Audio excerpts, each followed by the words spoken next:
I want to talk to you today about the topic of grief, specifically how it's showing up in these very unprecedented times as we are all living through the age of COVID 19. Now, working with grief is one facet of the work that I do as a coach and a teacher. And what I hope to show by the end of this talk today is that grief is something that we all go through, probably more than we realize. And it's because many of us don't recognize how much unresolved grief is in our lives and affecting our decisions, major and minor, probably on a daily basis, but especially now. With everything happening in the world today, many people are accurately identifying grief as something we're all feeling, whether or not we know someone who has contracted COVID 19. Simply being isolated away from the people we love and from the lives that we enjoyed before, this has been a grieving experience for all of us. And what I want to share here is not only some of the places in our life that grief shows up, but also explore limiting beliefs that have made resolving grief feel a lot tougher than it has to.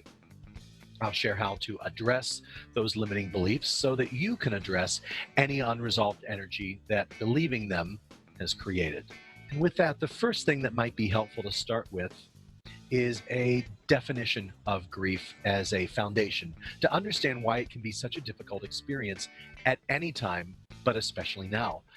And it's because we may not realize how many different life experiences can encompass a degree of grief.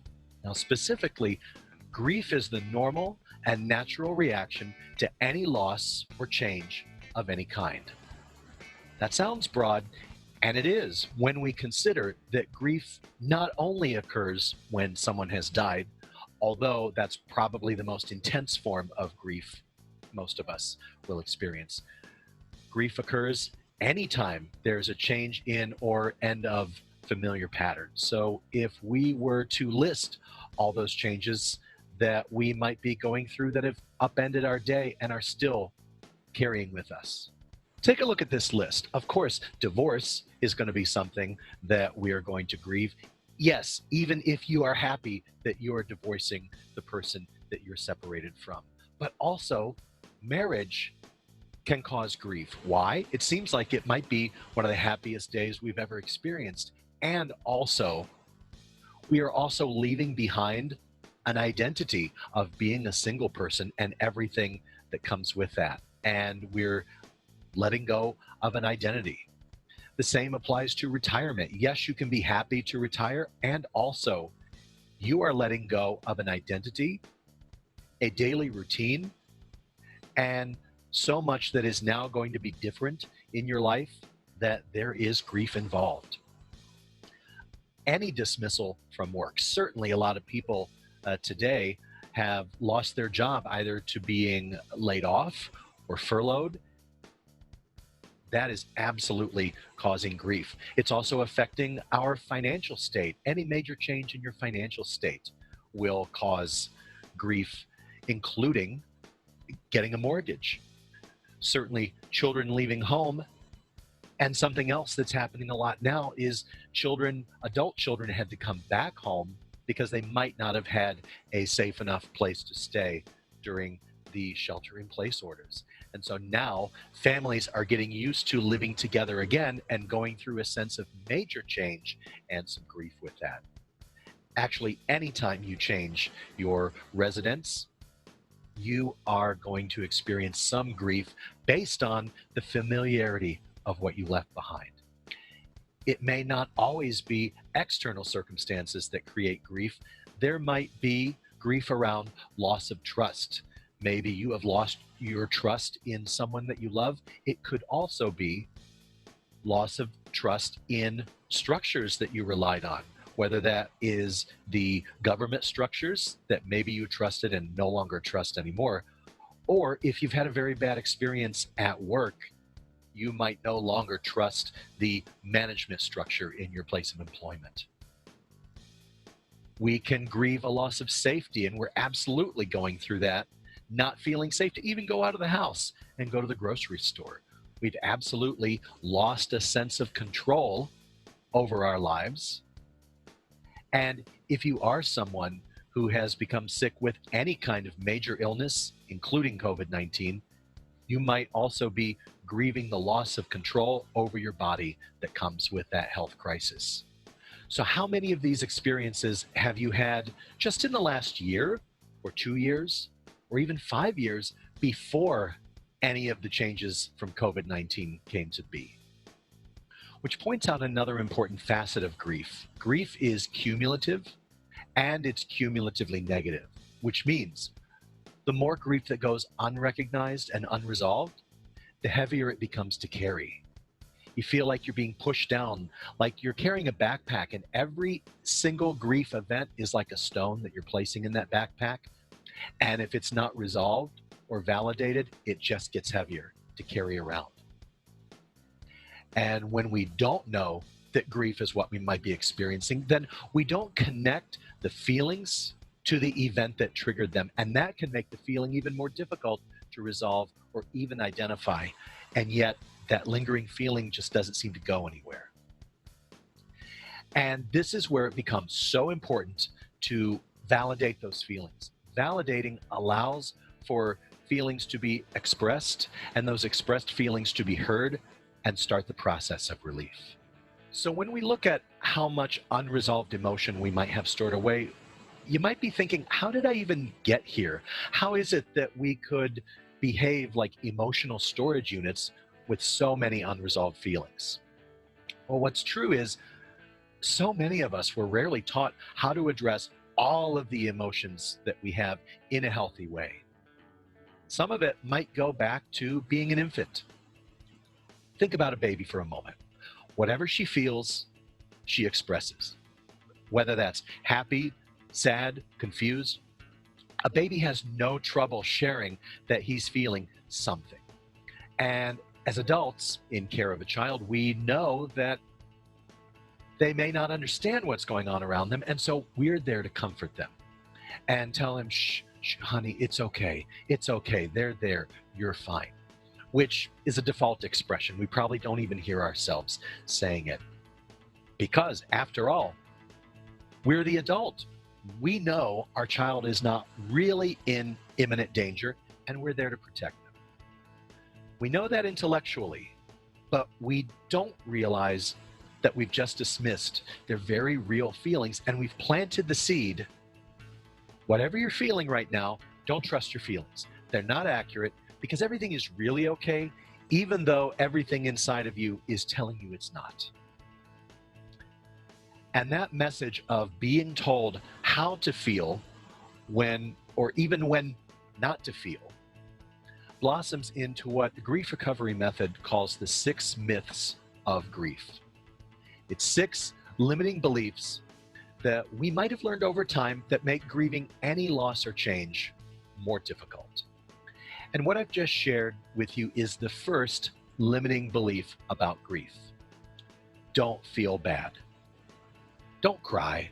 Don't feel bad. Don't worry about it. Everything is all right. It's fine.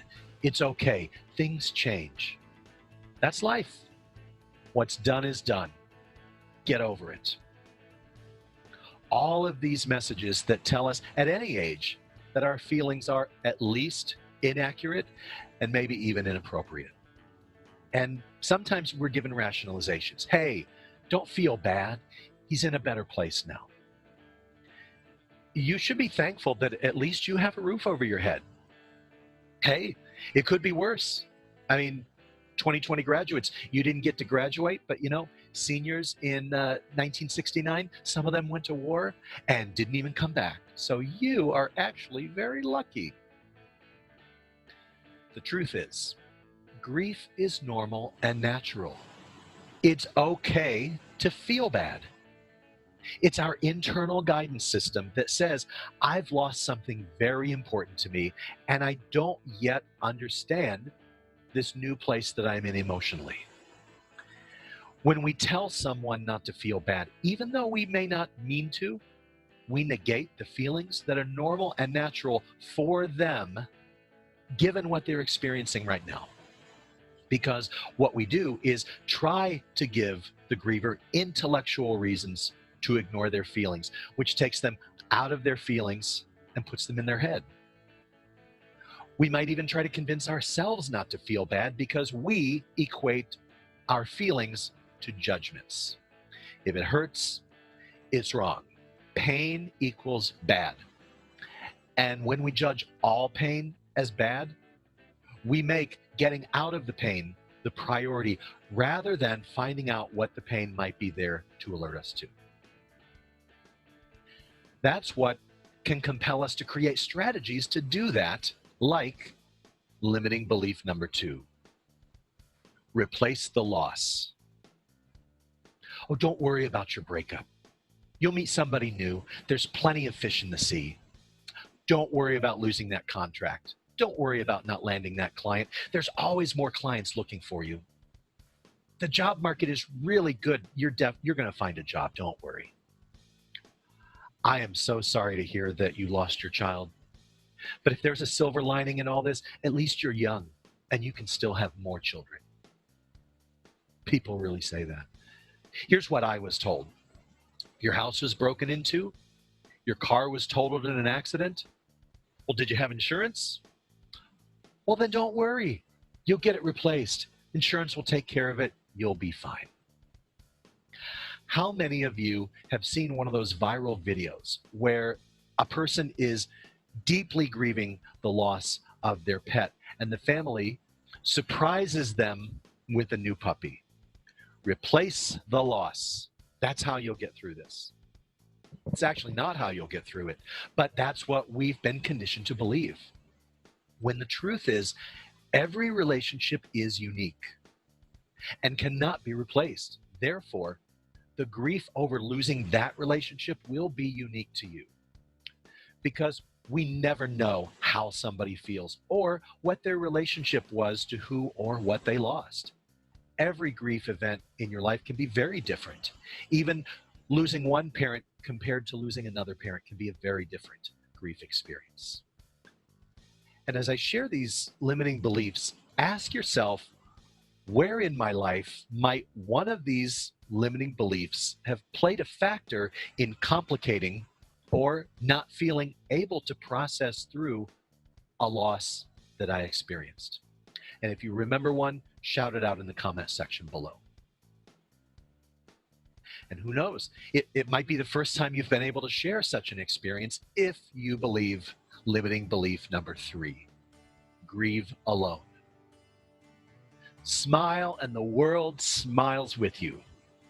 Cry and you cry alone. If you're going to cry, go to your room. You're just going to upset everybody else. You shouldn't burden other people with your feelings. This limiting belief is what compels us to apologize for crying. You shouldn't cry. You shouldn't feel bad. You should keep it to yourself. How many times have you wanted to comfort someone, but you had an overriding feeling that said, maybe they need their space? And yes, sometimes people do need their space. And sometimes they want to let it all hang out and have a witness. They want to know that they're not crazy for feeling what they feel. Letting the feelings out is what emotions, energy in motion, are all about. And when emotions are able to come up and out, that is when they can be acknowledged and validated. Validate the legitimate feelings of others. And if you're having feelings, find someone whom you can trust to listen without judgment or criticism or analysis. Or hire a coach. Two of the more insidious limiting beliefs about grief are ones that you've definitely heard. It just takes time, and its protege, keep busy. You have undoubtedly heard people say, just give it time. Time heals all wounds. Life goes on. This too will pass in time. All things must pass. And it's true. Time does pass. But the thing that is really true, and it doesn't matter who you are, what really heals you or not is what you do with that time. And that's where a limiting belief like keep busy can seem so appealing, If we believe that it just takes time, then staying busy when we're grieving seems like the perfect prescription to keep ourselves distracted from the pain while we let time take care of healing our pain. However, the truth is, keeping busy to avoid grief can lead to physical and emotional exhaustion, whether it is becoming a workaholic and spending day and night in the office, whether that is going to the gym day and night, whether it is socializing constantly, or even isolating and staying inside constantly, binge watching TV, burying yourself in a hobby, running marathons. While we fail to address the unresolved emotions, staying busy to distract can also cause you to lose sight of the original trigger of the deep emotions that are being suppressed, while they cumulatively compound. And over time, feeling like I have this lingering sense of unease and melancholy, and I don't even know where it's coming from. Side note, I just named a handful of activities, and I want to be very clear. None of those activities are a bad thing to do when you're grieving. I only mention them, and there's many others, just so that you can assess and reflect. How much am I engaging in an activity because I truly enjoy it versus doing it as a way to stay busy and avoid the heavy feelings that I know will bubble up if I slow down? Now, in the era of COVID-19, if someone is stuck at home, they might be feeling like they have nothing else to do but sit and feel their feelings, since all of their access to other distractions has been cut off since they've been forced to stay inside. And if they didn't know before now how to address their feelings in a healthy way, you better believe they're struggling right now, and maybe even turning to other ways of numbing those heavy feelings. And now, the final limiting belief about grief: be strong. You've got to be strong for others. Stay strong. Put your big boy pants on. Put your big girl pants on. Pull yourself up by your bootstraps. Get a hold of yourself. You can't fall apart. Keep a stiff upper lip. Don't cry. Seriously, why do you have to do any of those things? One reason that would seem to make logical sense is that in times of grief, and especially when a loved one has died, there are some necessary practicalities that are important to take care of. And we might aim for some level of composure in order to do what needs to be done. So we might try being strong, double down, suck it up, get her done. And especially in this time of COVID-19, and especially for frontline healthcare workers and people who are doing jobs that put them at immediate risk of exposure to COVID-19. These people certainly feel like they have to put their feelings aside and just get the job done, or else. Or else people don't get treated. Or else people don't eat. Or else I don't get paid if I don't stop everything, stop my feelings, and soldier on. So there's a time to be strong, but it's not all the time. Because suppressing normal and natural feelings of grief can certainly increase our stress and cause us to show up at least detached, distracted from our duties, perhaps leaving us feeling inauthentic and dishonest because we're not able to be ourselves. And if you understand how stress hormones work in the body, it can be detrimental to our long-term health to suppress emotions. Because if we're directing forcefulness and shame inward to get things done, it can become a default way of achieving accomplishments because, hey, I just found a shortcut to productivity. But it has a cost in the currency of long-term effects on our physical, mental, and emotional health. I see this whenever there is some natural or regional disaster, and we see hashtags like Orlando Strong, Paris Strong, New Orleans Strong, New York Strong. Yes, it's absolutely meant to reflect the sense of resiliency that we can certainly call upon in tough times. And also, it's imperative that we learn how to express are normal and natural feelings of grief and loss. Grief is not a pathological condition or a personality disorder, because grief comes from the conflicting natural feelings caused by loss and change. And any of the 6 limiting beliefs about grief: don't feel bad, replace the loss, grieve alone, it just takes time, keep busy, stay strong. Any of these limiting beliefs might be blocking our authentic expression and just waiting to be witnessed. If this information has been helpful for you, let me know in the comments below, and reach out to me at stephenreeder.com and let me know how I can support you, your community, or your organization.